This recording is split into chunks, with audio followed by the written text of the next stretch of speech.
In the 18th year of the reign of Jeroboam, son of Nebat, Abijah became king of Judah, and he reigned in Jerusalem 3 years. His mother's name was Maacah, daughter of Abijam. He committed all the sins his father had done before him. His heart was not fully devoted to the Lord his God, as the heart of David his forefather had been.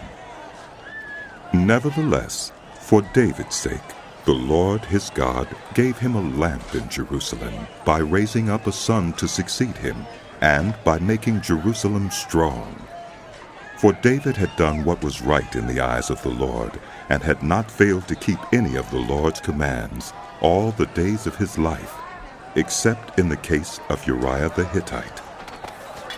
There was war between Abijah and Jeroboam throughout Abijah's lifetime. As for the other events of Abijah's reign and all he did, are they not written in the book of the annals of the kings of Judah?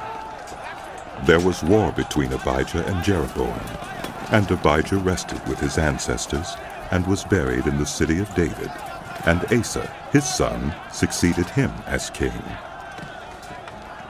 In the 20th year of Jeroboam, king of Israel, Asa became king of Judah, and he reigned in Jerusalem 41 years.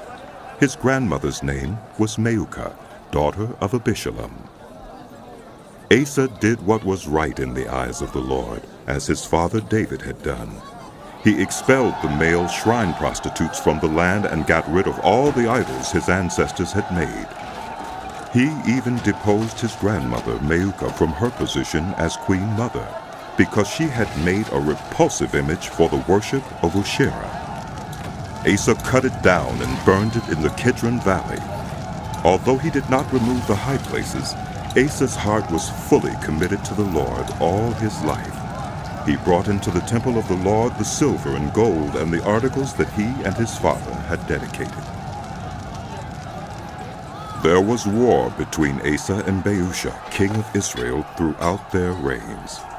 Baasha, king of Israel, went up against Judah and fortified Ramah to prevent anyone from leaving or entering the territory of Asa, king of Judah. Asa then took all the silver and gold that was left in the treasuries of the Lord's temple and of his own palace. He entrusted it to his officials and sent them to Ben-hadad, son of Tabrimmon, the son of Hezion, the king of Aram, who was ruling in Damascus. "Let there be a treaty between me and you," he said, "as there was between my father and your father. See, I am sending you a gift of silver and gold. Now break your treaty with Baasha, king of Israel, so he will withdraw from me." Ben-hadad agreed with King Asa and sent the commanders of his forces against the towns of Israel. He conquered Ahijah, Dan, Abel-Beth-maacah, and all Kinnereth, in addition to Naphtali. When Baasha heard this, he stopped building Ramah and withdrew to Tirzah. Then King Asa issued an order to all Judah. No one was exempt, and they carried away from Ramah the stones and timber Baasha had been using there. With them King Asa built up Geba in Benjamin and also Mizpah. As for all the other events of Asa's reign, all his achievements, all he did, and the cities he built, are they not written in the book of the annals of the kings of Judah? In his old age, however, his feet became diseased. Then Asa rested with his ancestors and was buried with them in the city of his father David. And Jehoshaphat his son succeeded him as king.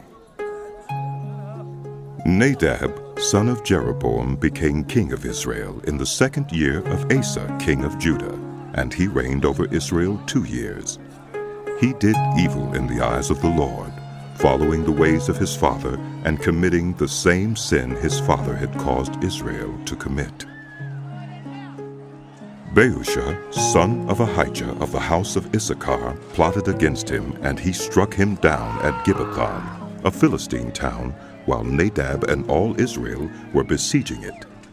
Baasha killed Nadab in the 3rd year of Asa, king of Judah, and succeeded him as king. As soon as he began to reign, he killed Jeroboam's whole family. He did not leave Jeroboam anyone that breathed, but destroyed them all, according to the word of the Lord given through his servant Ahijah the Shilonite.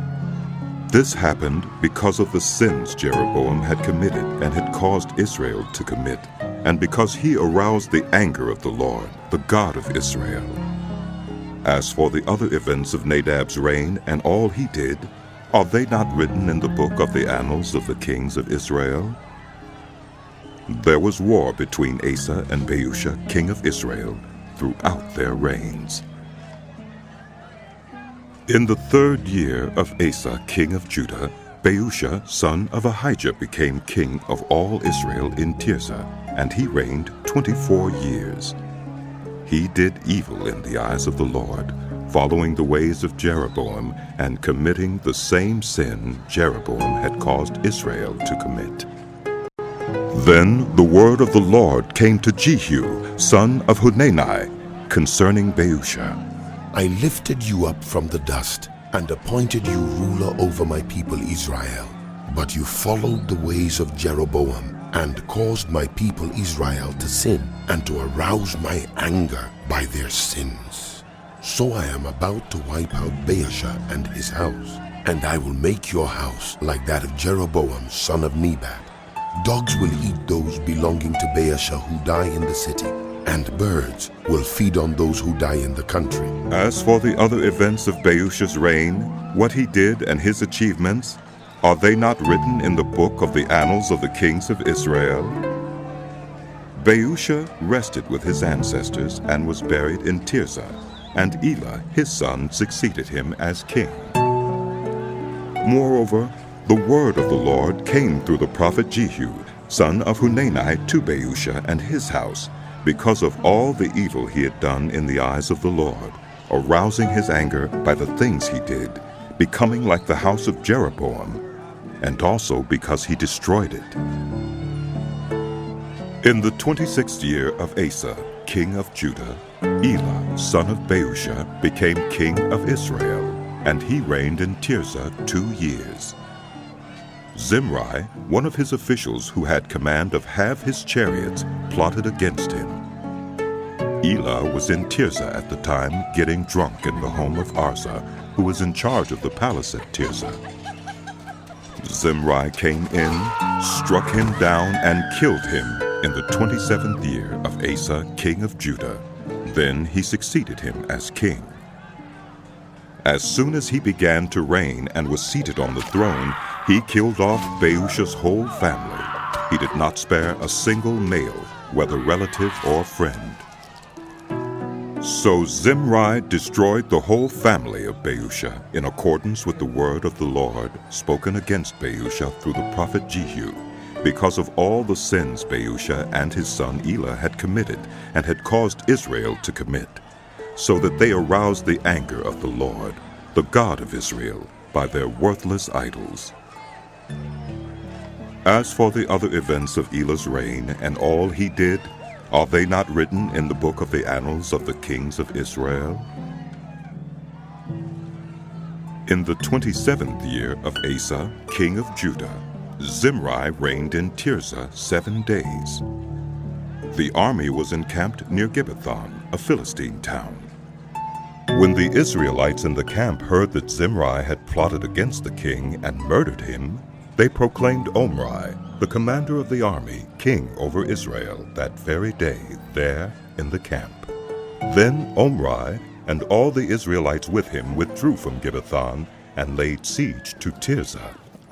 When Zimri saw that the city was taken, he went into the citadel of the royal palace and set the palace on fire around him. So he died because of the sins he had committed, doing evil in the eyes of the Lord and following the ways of Jeroboam and committing the same sin Jeroboam had caused Israel to commit. As for the other events of Zimri's reign and the rebellion he carried out, are they not written in the book of the annals of the kings of Israel? Then the people of Israel were split into 2 factions. Half supported Tibni, son of Ginath, for king, and the other half supported Omri. But Omri's followers proved stronger than those of Tibni, son of Ginath. So Tibni died, and Omri became king. In the 31st year of Asa, king of Judah, Omri became king of Israel, and he reigned 12 years, 6 of them in Tirzah. He bought the hill of Samaria from Shemer for 2 talents of silver and built a city on the hill, calling it Samaria after Shemer, the name of the former owner of the hill. But Omri did evil in the eyes of the Lord and sinned more than all those before him. He followed completely the ways of Jeroboam, son of Nebat, committing the same sin Jeroboam had caused Israel to commit, so that they aroused the anger of the Lord, the God of Israel, by their worthless idols. As for the other events of Omri's reign, what he did and the things he achieved, are they not written in the book of the annals of the kings of Israel? Omri rested with his ancestors and was buried in Samaria, and Ahab, his son, succeeded him as king. In the 38th year of Asa, king of Judah, Ahab, son of Omri, became king of Israel, and he reigned in Samaria over Israel 22 years. Ahab, son of Omri, did more evil in the eyes of the Lord than any of those before him. He not only considered it trivial to commit the sins of Jeroboam, son of Nebat, but he also married Jezebel, daughter of Ethbaal, king of the Sidonians, and began to serve Baal and worship him. He set up an altar for Baal in the temple of Baal that he built in Samaria. Ahab also made an Asherah pole and did more to arouse the anger of the Lord, the God of Israel, than did all the kings of Israel before him. In Ahab's time, Hiel of Bethel rebuilt Jericho. He laid its foundations at the cost of his firstborn son, Abiram, and he set up its gates at the cost of his youngest son, Segub, in accordance with the word of the Lord, spoken by Joshua, son of Nun.